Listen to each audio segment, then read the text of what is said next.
I mean, I prefer to be on video because, like, I've got all this going on. So,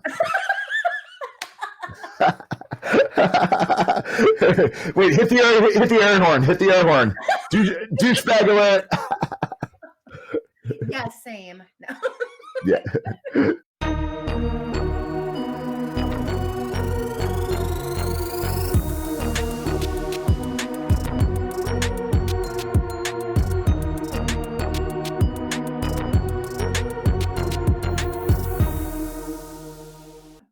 Hey, what's up, everybody? Welcome back to Voices from the Mausoleum. In today's episode, I have a special guest, Brian Asman, who has come to talk about a lot of things, primarily filmmaking, but also some other things.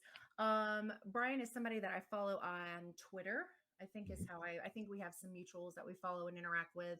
And when I posted about wanting to talk to filmmakers, he would kind of said you were cool to talk about some stuff. So kind of how we ended up here today. Yeah, I actually lied. I'm not cool to talk about anything. This interview is over. End video. Shortest interview chat ever.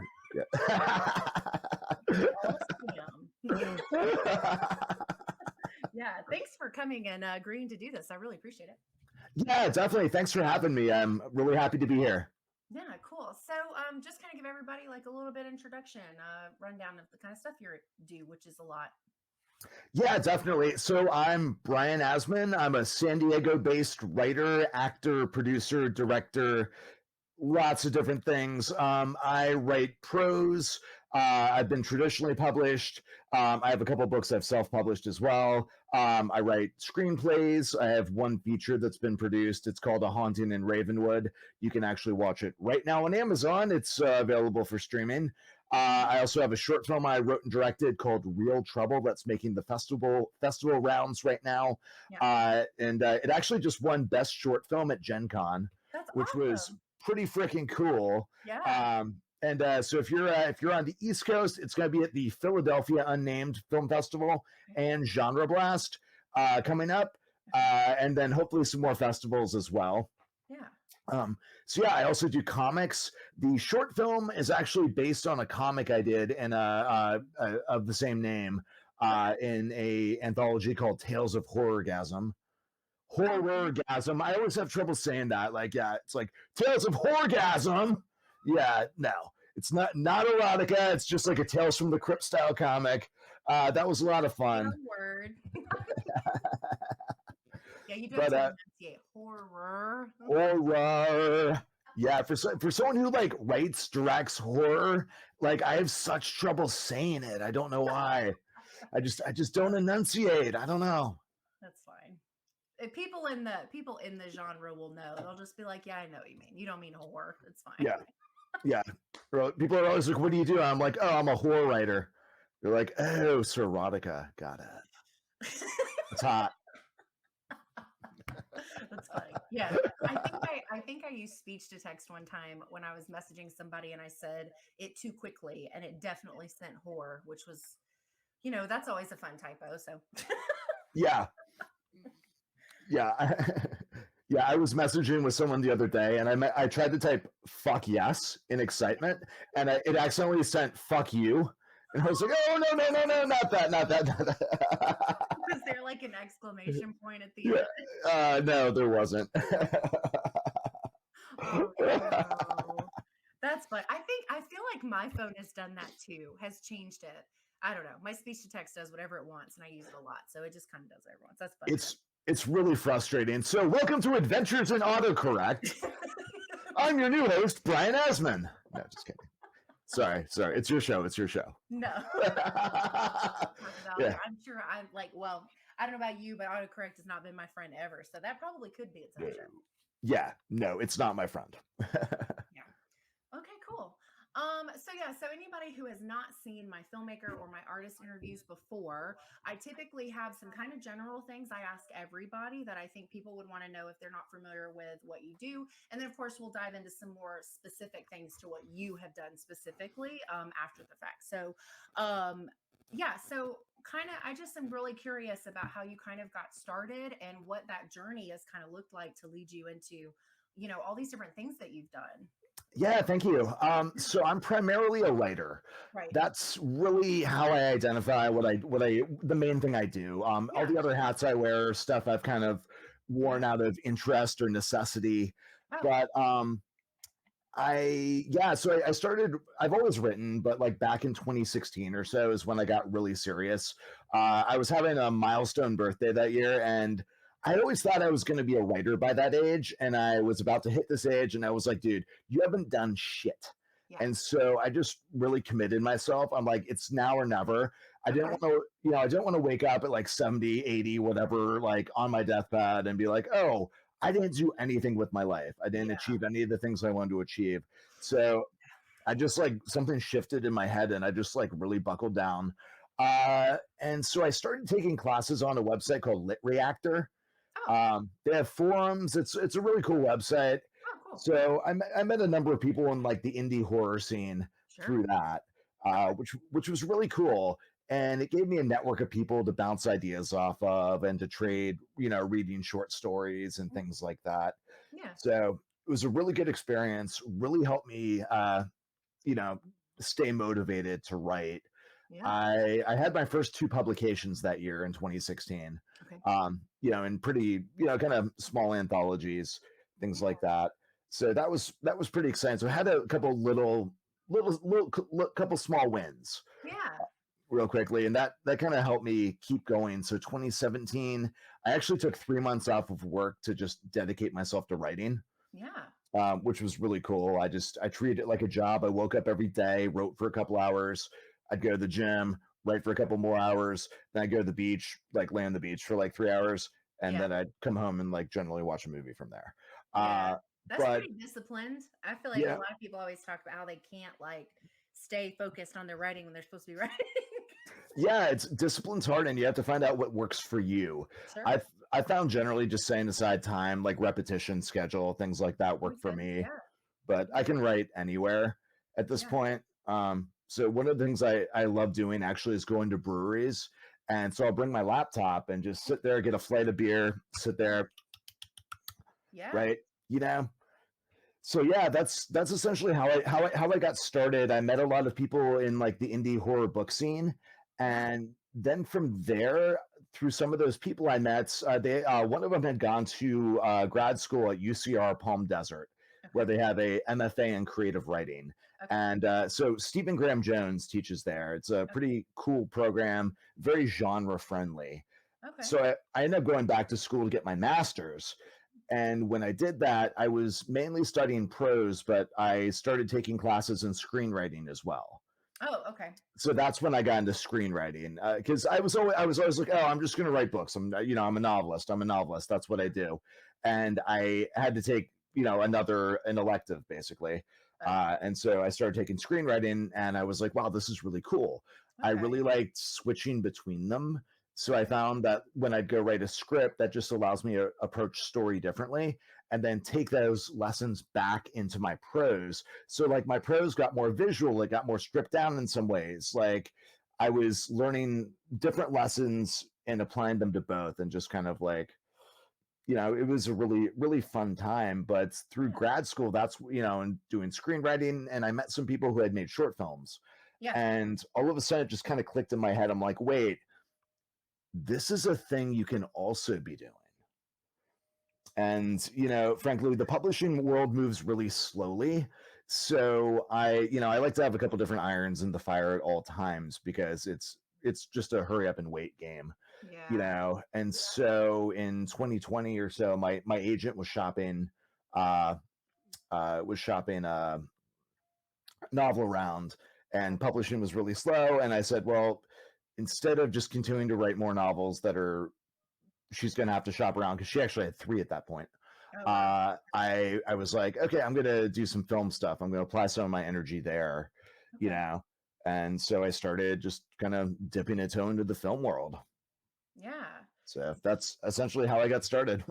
Yeah. Do you feel like anthologies are a really good way to get started when you want to do? I mean, I don't know, it's specific to Yeah. horror, but I just think a lot of people seem to do that. They kind of do this like submission thing for a while and they get, their stuff out, they make contacts, they start, and that seems to be kind of like a pretty good kind of stepping stone, I guess? Do you think that that's like pretty normal?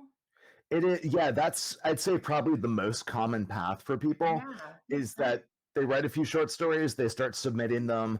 Yeah, They will eventually, if they keep at it, they'll get their story placed somewhere, whether an anthology or whether an online magazine sure. or, Yeah, something, right?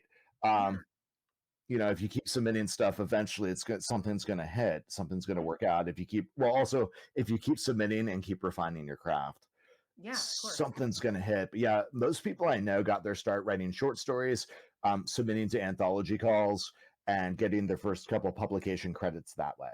Yeah, I know a few people who did the same thing. After countless rejections of doing just submissions, they had those couple that hit, that got selected, that were put in books, and then from there it went into like full length, novellas or novels, or that's interesting.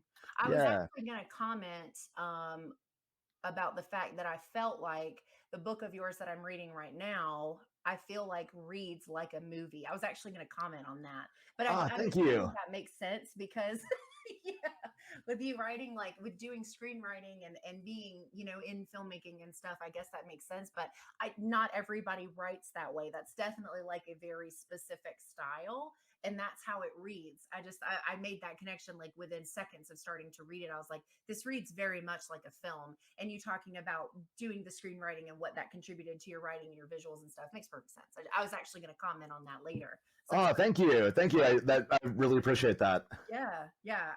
Which works for me because I'm not like a super fast reader. I'm very like I'm a part, like I support indie writers as best I can. It just takes me forever to get through books. I'm definitely more like a film person, and so Yeah. books that read like movies are always hits with me because I'm always like more film minded, I guess. So, anyways, that's Yeah. something I had noticed. So funny that you said that because that was immediately where I went when I started reading the book, which we're going to talk about in a few minutes. But yeah, Oh, that's really cool. Like, I'm yeah, glad that's working out.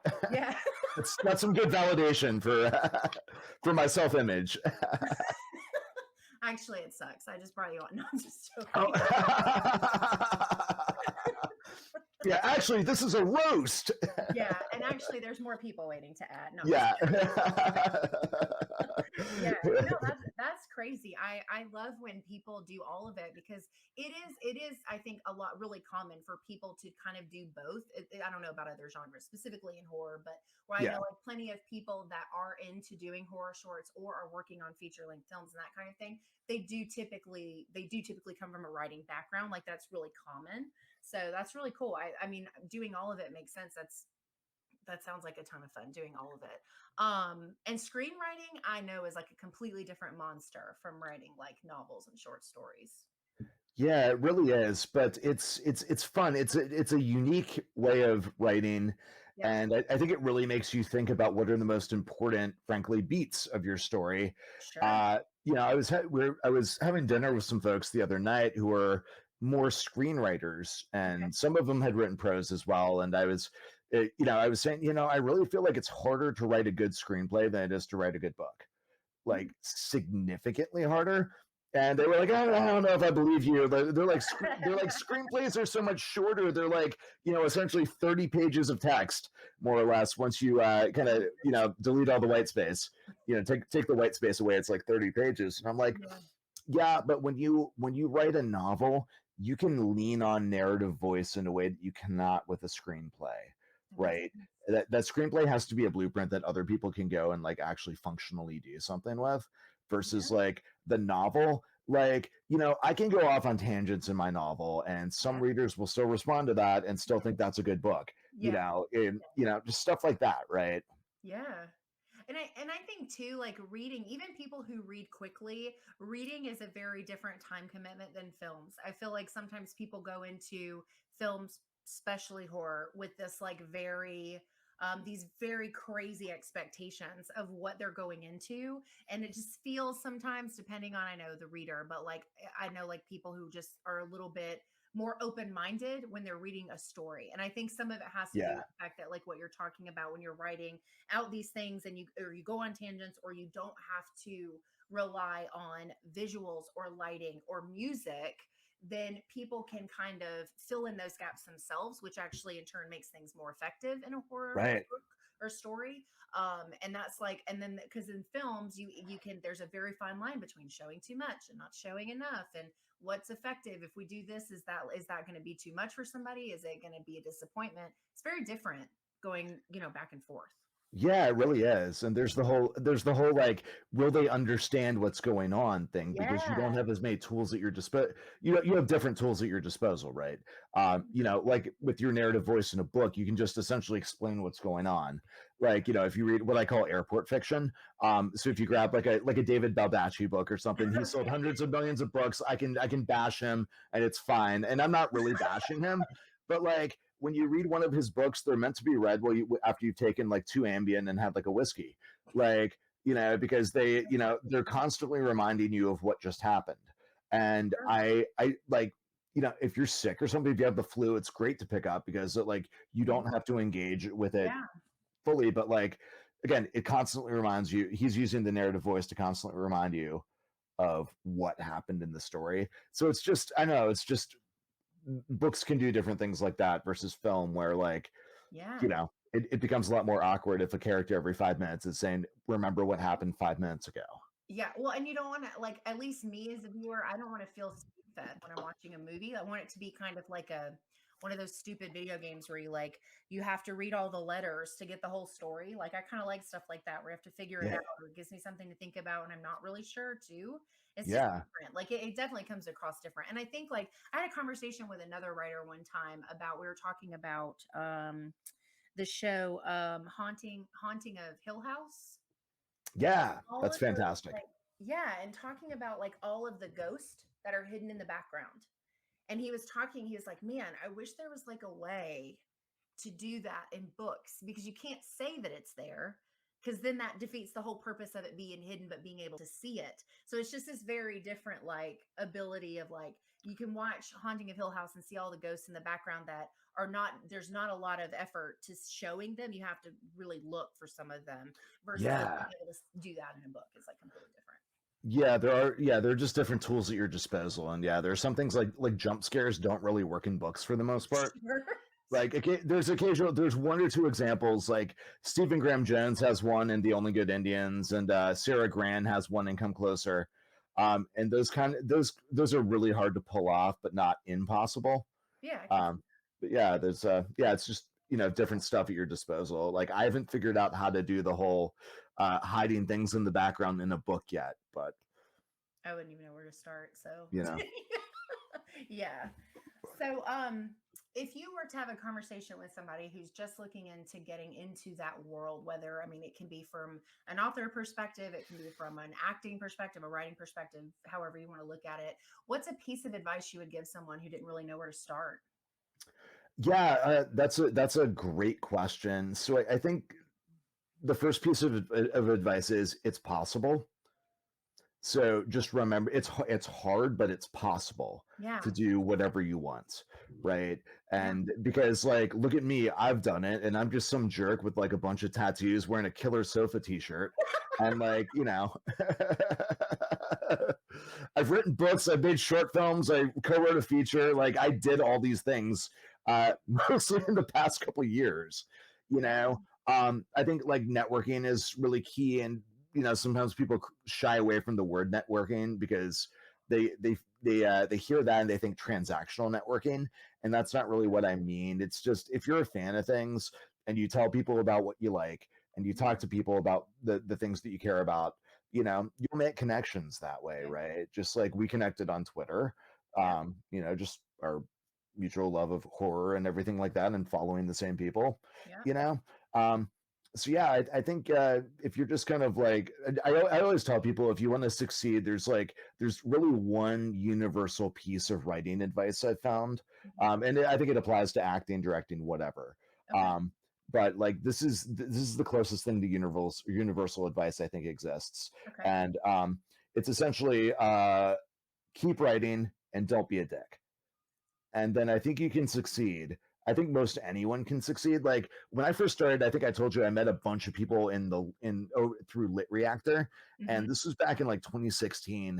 Right. Flash forward to 2022, every single person that I met back then that is still writing has achieved some sort of success. Everything from publishing a short story up to getting a book optioned by a major streaming service. Wow. um, and that's a couple people that I Yeah. know. And we all started out together and have had I've witnessed all these people I started out with all have successes. Yeah. And it's possible. You just I think not leaving is the biggest trait that, or the biggest skill that you can have. Sure. That makes you sense. know just sticking around. Yeah. Stick around. If you leave, things can't happen for you, but if you stick around, they will. Yeah. Yeah. Yeah. The networking thing, I think is big no matter what you're trying to do, Yeah. because when you create and it goes like across so many things. I've seen it in my own experiences with content creating. Like you just like when you get a sense of community, especially when you get people around you that are also like really working hard but are full of positivity, that want to support and be there with you, like, and you do the same for them, like that's like game changing. Like it just really is. Because I didn't see, I'm just being honest, like I Yeah. didn't see any growth until I started working with other people, like across the Yeah. board. And it is a game changer, and you do have to continue to do it even when you don't want to. Yeah, exactly. Having that support is important, and having people to make you it just makes you better. Yeah. um but Yeah. yeah. So quick story about the power of, I guess, networking. Yeah. Right. So I mentioned I have a short film right now that's in a bunch of film festivals. It's won actually it's won a couple of awards. I guess Yeah. we're here to talk about me, so it's not douchebaggy to say that. But That's and true. if you do, you have an air horn or something that you can blow if I sound like too much of a douchebag, talking about my accomplishments or whatever. I guess Um, I could put a sound over you when I edit. yeah, like a donkey brain, it's like Brian's being a dick again. Um, Yeah, no. So the short film, right? So the Yeah. reason why I can tell you about how that came about, and how that came about because of my networking. Okay. Um, Sure. but essentially, a couple years ago, I watched a movie called the WNUF Halloween Special. Have you Okay. seen that? Mm-mm. Oh, it is amazing. WNF? Yeah, WNUF. So You. it's like a TV station call sign. Like, Oh, yeah, WNUF Halloween Special. I can DM it to you in the chat. yeah. So you got I that. can check it out. But Yeah. so essentially what it is, Mhm. it's it's a special. Well, sorry, it's a movie that's framed as a lost '80s network television Halloween special, complete with period commercials. So it follows this network reporter who is going to a supposedly haunted house to perform a seance live on TV, and everything is totally period from the '80s and everything like that.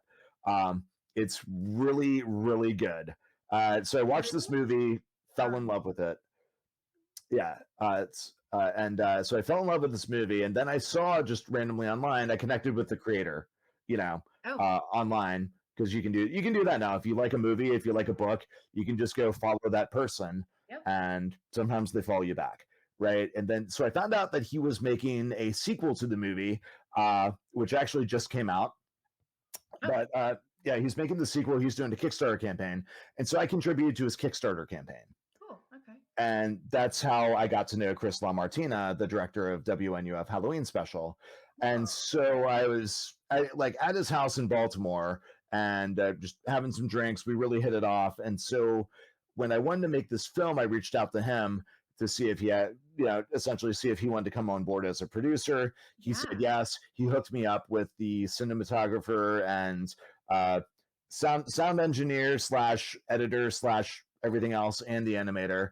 And so the collaborators that I had to work on my short film were really just people I met through Yeah. networking, and just kind of I like this movie. Oh, there's a sequel. Let me kick down a couple bucks to the sequel. And then I became friends with the person who's the director because of that. I hope that doesn't make it sound like I bot friends, because No, I I think didn't, but no, I think like be my someone friend. comes in many many things. Like it's, Yeah. and sometimes it is things like buying a t-shirt from a shop that somebody designed, or Yeah. and sometimes it's because, I mean, you can watch and share and like, but it's always good to do, like, I mean, anything you can to support them. No, I mean, that makes sense. Yeah, Huh. exactly. And I like when I contributed to the campaign, I wasn't expecting anything back, you know. Oh Uh, yeah, no, so yeah, that's the whole deal with like why I say like don't think of networking as transactional networking. right. Like if you're like, oh, I really like this movie, I'm going to give some money to the campaign. You never know what might happen from it, but also like just do things to support things because you love them. Yeah, no, I The agree. more you know. Yeah, exactly. And like, honestly, the other thing I think that from both of our two stories is Huh. people in this community are so approachable and personable. Like Yes. Oh everybody my in indie god. film, like, if you're like, hey, will you come on my podcast? A lot of people are probably gonna say yes, you Yes. know, and there you can message people and ask them questions or I love it when people message me and ask me about my books or whatever about Yeah. films. Like that's great. You're right. The community is crazy open like that. No, I agree. Because like I had I don't think I haven't had a single person say no. The closest thing to a no I've ever gotten was, let me go check it out first, which is not an unfair thing because I get Yeah. stuck. You don't want to be on my Yeah. show if I'm like an awful person, or if I say awful things to my guest or anything like that. So totally makes Yeah. sense. But like to your point, like I've just been like, I'm just gonna message them. Worst case, they don't have time. Worst case, they're not interested. Kind of piggybacking off the advice thing, I was curious if there is anything like piece of advice wise that you have been given that you like live by, like religiously, or still live by when after being told or whatever. Ooh, that's a good question. I think okay, this is a really functional one, but Okay. yeah, Was your like advice yeah, dysfunctional? yeah. Well, as far no, not necessarily the other advice is dysfunctional, but this is more like like more technical. But Stephen Graham Jones taught me not to use the word as, not to use as constructions in prose. So like an example is the car's tires crunched as on the gravel as it drove into the parking lot or something like that, right? And Okay. it's just kind of like a clunky way, and there's usually a better way to say the thing that you're trying to say.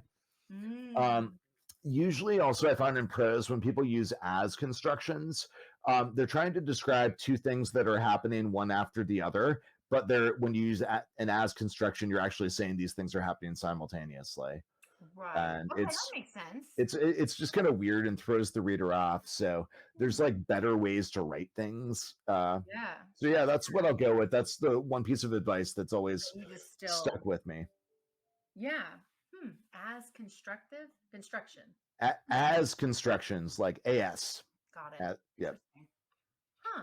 I know Yeah. what you mean too. It's kind of like filler. It's not, it's kind of similar to like filler words, like learning to use less of the same word over and over again. But in this sense, it's like the way that it reads as an action. That's interesting. Huh. Right, exactly. Or like, Philip punched Dan as the pool filled with water or something Right. like I that. got I'm not you. coming up with good examples right now. No, I know what you mean You though. know. I'm just putting down. It's cool. Yeah, yeah. So what other kind of projects? I know you talked a little bit about your short. Is there other things that you're working on that's coming down the pipeline that you can talk about? Oh yes. Oh yes. Very excited. Yeah, so yeah, I guess I'm trying to like shadow box my webcam or something. Um so yeah, November 29th, I have a new book coming out. It's called Return of the Living Elves. So it is a Christmas horror book, uh Christmas horror book. Uh, Making but it. essentially it's a bit of a tribute to Return of the Living Dead. It Okay. opens with the kind of the familiar Return of the Living Dead build where there's two guys working in a Christmas supply warehouse and they find this like this crate of snow globes in the basement, and Okay. one of them cracks open, releasing a genetically engineered zombie elf, and then that's when things get really fucking weird. That sounds awesome. Yeah, it's a really like just balls to the wall comedy. So that's coming out November 29th, and that's going to be my next release. Okay. I have some other stuff I'm working on right now that I can't quite talk about yet. Sure. Yeah. That'll be more for next year. But just real quick, that's one piece of advice I would have for any prose writer, and Mhm. honestly, probably filmmakers. You could probably do this too with like if you have physical media like Blu-rays or DVDs. Oh, yeah. But if you have a website and you can set up a store for people to buy things directly from you, especially signed stuff, people love that. Yeah. No, that's really cool. And the other thing is, if you create some like, like stickers, bookmarks, little things like that to throw in the package, I'd say probably 1 out of 3 people, if not more, who order from my website will then post a picture of that on Instagram and they are doing your marketing for you. Yup. Every time. Yeah. Every single time I get something like that, I do the same thing. And because Yeah. usually I try to do my books in general, or like if I get a bunch of them at one time, I'll do like one picture. Like I think like coincidentally, I'd gotten your book out the same time that I got 2 others. So I did like book mail and like tag. Yeah. But I love, yeah, I'm like, I am such a sucker for like stickers and bookmarks. Like I have so many and I use like all of them, especially if they're book themed. So like if it's the Elves book, for example, and the bookmark is like themed for the book, I'm absolutely using it for that book. I love stuff like that. You're not kidding. Yeah, exactly. And for me, it's like I like to reward people for buying directly from me. So like if you buy directly from me, you can't get these are little things, but you will not get them if you buy the book on Amazon. You will not get them if you buy the book from another retailer. That's You smart. know, No, that you makes can only get them from the source. from the source. From this guy in the Killer Sofa t-shirt. I thought I was the one wearing a clever, funny shirt, and then I saw. Oh, I love your shirt. That's awesome. That's a lot of fun. My slasher Pac-Mans. Yeah. I actually I forgot there was like a video component to this actually stupidly because like I do a lot of just audio only podcasts. So we're like getting ready and I realized like there's like, oh, I'm gonna be on video. So I had to like run around real quick and find like a good shirt to put on. Yeah. Excellent. I mean, I prefer to be on video because like, I've got all this going on. So wait, hit the air horn. Hit the air horn. Douchebag alert. Yeah, same. No. Yeah. That's funny. Yeah. Yeah. There. Yeah. So pre-order. Yeah, I'll put all the links for all of Cool. Brian's stuff, including his website in the description. Yeah. So I just kind of want to jump into some of the more specific things that you have done. Sure. And one of them, of course, we talked a little bit about this already, about these hats that you wear because you've done so many different things. And I was just curious, like thinking about all the things. So I watched. I'm going to say this: mutants is first, not vampires. Mutant vampires from Planet Neptune today. Yes. Yeah. Whew, that's a fun one. Yeah. So you have an acting part in that, and then I also watched A Haunting in Ravenwood, which you co-wrote.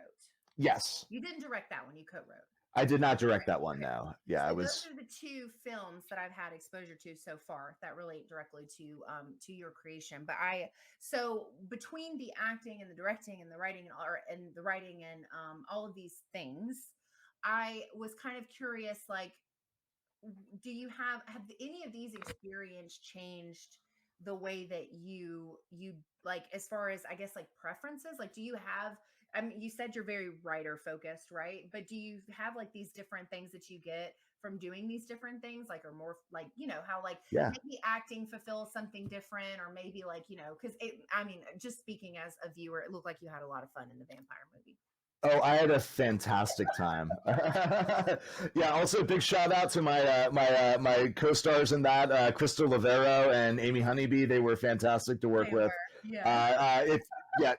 Y'all should just go watch the movie. It's a lot of fun. That one is on Tubi. I'm sure it's other places, but I know for a fact that it's available for free on Tubi. Yeah, I think it might be exclusive to Tubi right now. I'm not entirely sure. Okay. But yeah. But yeah, that was super fun. I do all these different things because I like them at the end of the day, right? Like I don't do anything I dislike. And I do get different things out of all of them. Directing is probably the thing I like it's definitely the thing I do the least of, just because it's not, like, this is gonna sound weird, it's not entirely my skill set. so it like that really pushes me into a different place. Um, and so like I like it and I enjoy it, but it's just different. Yeah. I feel a lot more like, in control when I'm writing a book or something. Oh, sure. Um, Yeah. No, I can see that. and then I love acting too because that's just like a lot of fun. And it's like if y'all have ever seen The Disaster Artist, there's a quote in that movie. It's like pretty common quote, but like a good day on a movie set is better than, or sorry, a bad day on a movie set is better than a good day anywhere else. Yeah. And there's just like an energy to like coming together with people, so, like often people you've never met, Yeah. and like inhabiting these characters and like creating a world and making something real, and Yeah. it's super fun. So yeah, I love doing that. Uh, and I obviously I love writing. So I do think of myself as a writer first and foremost, but these other Yeah. hats are definitely fun to dive into. I see myself continuing to do all of them. Yeah. Yeah, I can see that. Well, and it's still all kind of in the same world, but it's like taking a break and doing something just a little bit different, which I'm sure Yeah, is probably like great for like what you're, as far as working on projects and getting able to like step outside of that. At least it would be for me. I know if I get really yeah, focused on something, I have to find something else to do sometimes, like creatively speaking. Like if I'm focused on this one project, like if I take a break from it and I go do something else, I'm typically more productive when I come back because I got to do this other thing that I really enjoy doing as well. yeah, Yeah. yeah, exactly. Yeah. Yeah, it's fun just switching things around and trying different things. Yeah, for sure. What is your favorite subgenre of horror and why? Ooh, favorite subgenre. Yeah. Um, okay, so I'm gonna go with like melt movies. Okay. So stuff like Street Trash, for example. Like, I don't know. The witnessing someone like melt down and like goo or something like that, or like Toxic Avenger, things like that. I knew Anything exactly with what you meant. anything with toxic waste and goo and like neon goo. You're like, that's the one for me. That's my shit. That's my shit right there. I, I thought you were gonna say like paranormal ghosty stuff because that just seems to be like a common theme from something. So I thought that's what you were gonna say. So that's okay. Yeah. I mean, Although I guess if they're like talking to you, the other one makes more sense. yeah, I mean, I like a lot of different stuff. Like, my tastes are really wide, and I just, you know, yeah. Yeah. So mutant vampires, how did you end up like doing that? Like that role is like, and it's so funny because like I hadn't heard you speak, I don't think, until I watched this. Right, and I'm doing this like redneck playboy like character, and that's your introduction to me. I was done when I tell you I laughed pretty much the entire film. But that one scene with you and the two girls, like I was dying. Like I was laughing so hard. The whole concept about every time you talk about us, you talk about meat. I don't get it. Like I was dying. I was Oh, dying laughing. So how did you even like end up there doing that film? Kickstarter.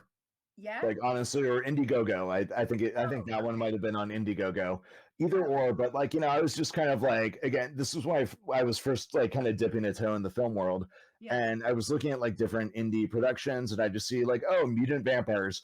I'm already in from the title. That's all I need to know. And so I watched like the trailer, the mock trailer that they put together. I was Sure. like, that's really cool. I'm like, I'm gonna throw some money at this production. Mm, And so one of the perks was like film a role in the film. And so I just went ahead and like grabbed that perk, frankly. And so I flew up to we filmed in Portland, so I flew up to oh, Portland, and I met up with the director beforehand, and we really hit it off.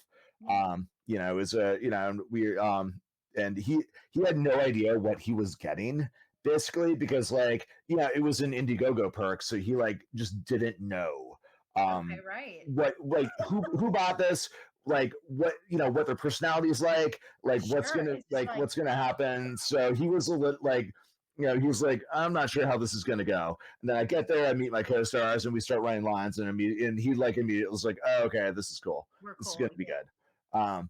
Yeah, so yeah, so Yeah. again, like going back to what we were talking about earlier, like I honestly believe that Indiegogo, if you can swing it, is a legitimate way to make some contacts in the indie film world.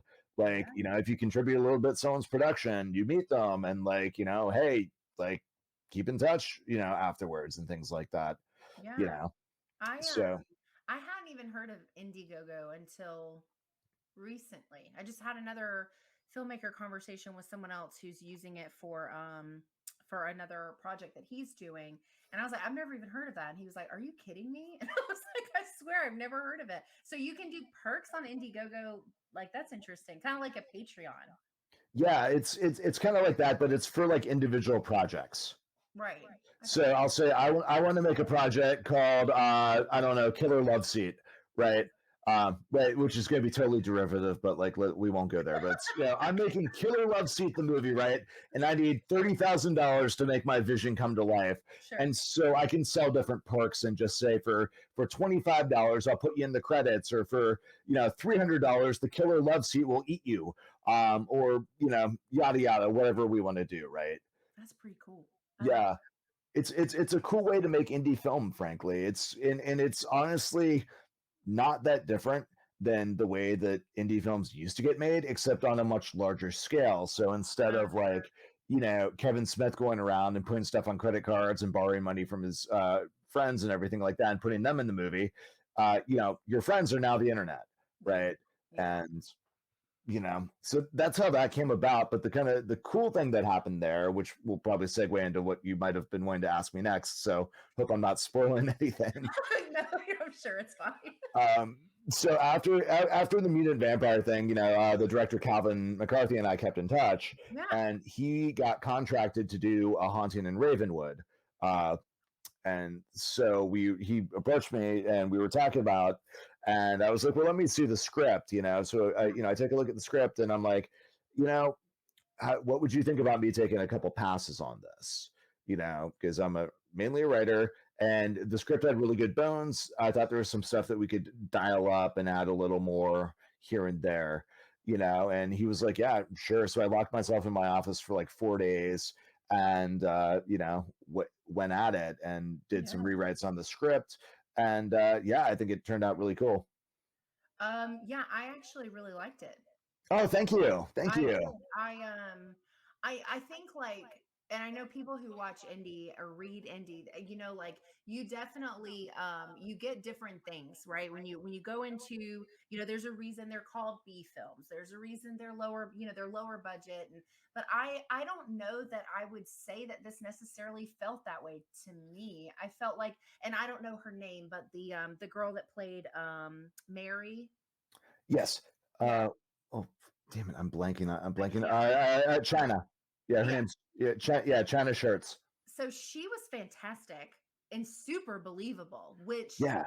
is not always the case. Some like sometimes you see films and you love them or you like them anyway, but there's like these things that are just not as, I don't know, like I not that I went in thinking it was gonna suck, let me say that. But I just, I went into it thinking, okay, indie film, like I don't know what to expect. And I Yeah. really liked it. I thought it was I liked the story. I thought the acting or the actors and the actresses did, a good job. Like the house was like perfect. And Yeah. this is such a small note, but I have to say this because this is like one of my biggest, like my least favorite tropes in horror movies is when you have like somebody who's reasonably of sound mind, right? And they are automatically the first thing they say, they're crazy, they're not believed, right? Right. And I think it's interesting because when and this is very early, so this isn't really spoiling anything, but when they first get to the house and she's talking about, oh my God, I've seen this house and these things because of her dream and all these things, his rational reason for not believing her and the way he tells her, like he's like, yeah, but if I told you to draw me a picture of this old house like this, you would do something really similar. Like all of those pieces were super believable to me. I didn't feel Nice. like it was this like bullshit, oh yeah, no, the other character's nuts, or and we're not going to listen to anything they say, even though we know that they're perfectly like normal all the other times. You know what I mean? Like Yeah. such a common thing and it drives me insane because that's not believable. I tell my friends, if I tell you that I saw some shit, you better believe me. Like you better believe me.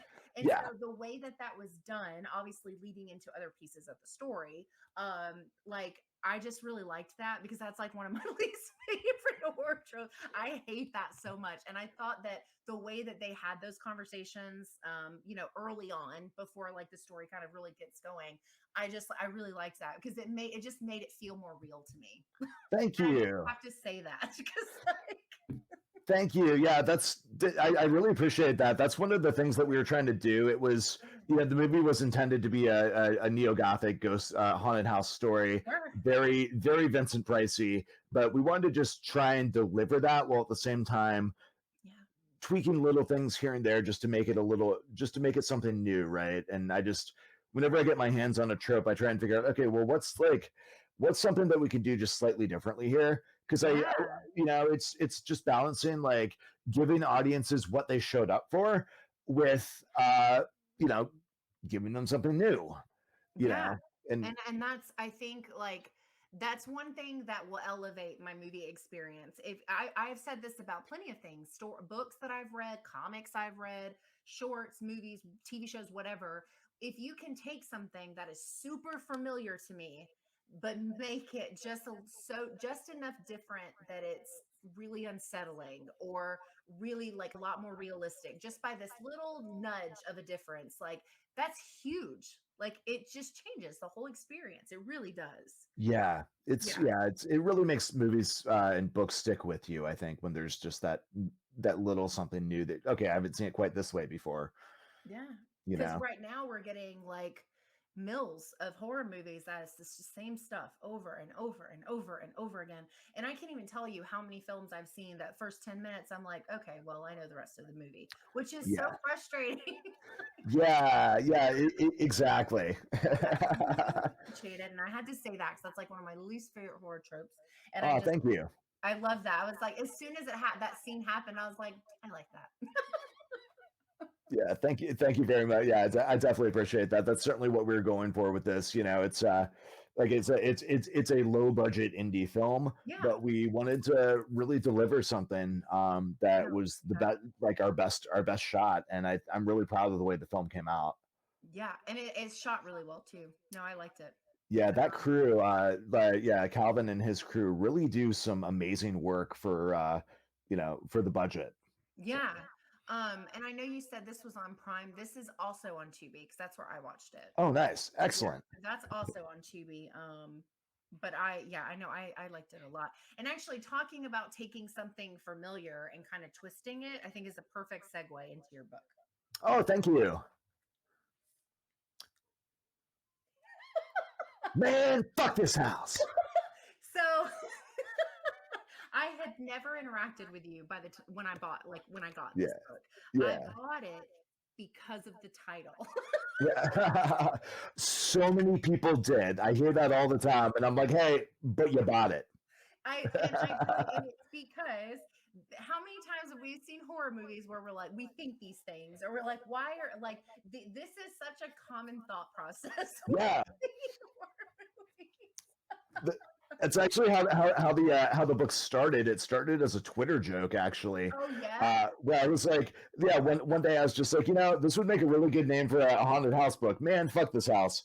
And a bunch of people are like, oh, it's really funny. I'm like, oh wait, I'm gonna go write that book now. That's actually a really good title. Do it. No, I love it. Yeah. And I like I said, super slow reader. I am not quite done. I'm pretty close. I think I'm like 2/3 of the way. I'm trying to look at my page mark, like my book. Oh, nice. I think I'm like 2/3 of the way. So, and I'm really enjoying it. It's a very fun book. I like it a lot. And this, one of the things that I had mentioned earlier that I think works so well is it really does make me think of a film. Like I can see this playing, like just reading through, even from the first couple of pages, I felt like I was reading a movie, which I actually really like. But no, Oh, thank you. I love it. No, and I'm telling you, the title is like so relevant to horror. Yeah. So even if you don't, know anything about this book, buy it for the title. Yes. No, it's really cool. I'm excited to finish it. I'm close. I'm not too far off, but Awesome. yeah. Well, you'll have to tell me what you thought when you actually Oh yeah. finish it. No, I will. Yeah, it's interesting. Seeing people's reactions to the end. To the end. Oh yeah, I'm Some no. people really love it. Some people are a little more. What happened? Oh, I'm kind of intrigued now, especially because of the picture, like on the front of the houses, the way that they look. Yeah. I was Matthew surprised. I Revert kind of designed like. that cover, by the way. I'm really stoked on how that came out. I actually think it's super effective as like a book cover because it's first of all obviously the title, but the simplistic nature of the houses. It's like it just kind of pulls your attention, and I love it. And I Yeah, know like thank they say you. all the time, like don't judge a book by its cover, but man, covers like for people who don't know who you are, who just stumble upon it or who see it being shared because somebody bought it or you're sharing it yourselves, like it does help if Yeah. if the cover is intriguing. So Oh, it really does. Yeah, that book does quite well in bookstores.